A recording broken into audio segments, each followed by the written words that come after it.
बिस्मिल्लाहिर्रहमानिर्रहीम। अस्सलामु अलैकुम दोस्तों। सऊदी अरब, मुत्तहिदा अरब इमारात और दीगर खलीजी मुल्कों की भारत के साथ मोहब्बत की पनगें हिंदवाता के तासुब से टूटती नज़र आ रही हैं। कोरोना वायरस पर मुसलमानों के साथ हिंदुओं के तासुब ने सऊदी अरब और इमारात की आंखें खोल दी हैं। मज़ीद आगे बढ़ने से पहले अगर आपने हमारा चैनल सब्सक्राइब नहीं किया तो ज़रूर सब्सक्राइब करें। वाज़ेह रहे कि गुज़िश्ता साल अगस्त में मुत्तहिदा अरब इमारात ने भारतीय वज़ीर-ए-आज़म नरेंद्र मोदी को बुलाकर अपने मुल्क का सबसे बड़ा सिविल अवार्ड दिया था। पाकिस्तान ने खामोशी के साथ इस बात पर एहतजाज किया था और बावर कराया था कि मोदी सरकार किस हद तक मकबूज़ा कश्मीर में इंसानी हकूक़ की खिलाफ वर्जियों में मुलव्विस हैं। पाकिस्तान के साथ देरीना स्ट्रेटेजिक ताल्लुकात के बावजूद यूएई हुकूमत ने इस एहतजाज को दरखुर्द एतना नहीं समझता था।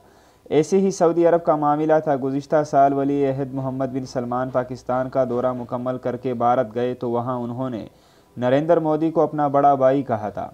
इन मोहब्बतों के पीछे खलीजी मुल्कों के इक्तिसादी मफादात थे। भारत ने भी चालाकी से खलीज में अपने मफादात को फ़रोग़ दिया। अब जब कोरोना वबा फैली तो भारत में इंतहा पसंद हिंदू खुलकर इसे मुसलमानों से मनसूब कर रहे हैं, जिस पर खलीजी मुल्कों की रग हमियत भी बढ़की हैं।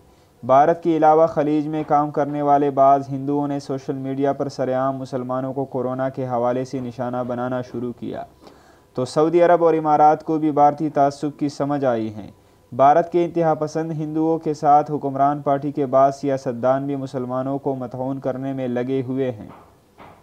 इस सलूक पर यूएई की शाही फैमिली के रुकन हिंद अल कसीमी ने भारत को तनकीद का निशाना बनाया है और भारतीय इंतहा पसंद सौरभ अब्दाई की इस्लामफोबिया के हवाले से जहरीले रिमार्क्स पर शदीद मज़म्मत की हैं।